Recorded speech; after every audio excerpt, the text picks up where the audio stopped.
YouTube, the long we've been waiting for. Here comes Amtrak 769 about to pull into Anaheim. Hey, Dad.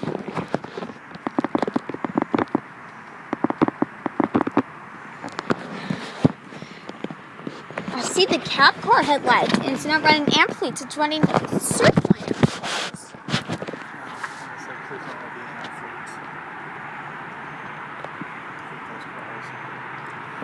Or remember when we went on the Keystone? We had no choice, it's all it had. Ooh, a yellow signal for an Amtrak train number 572.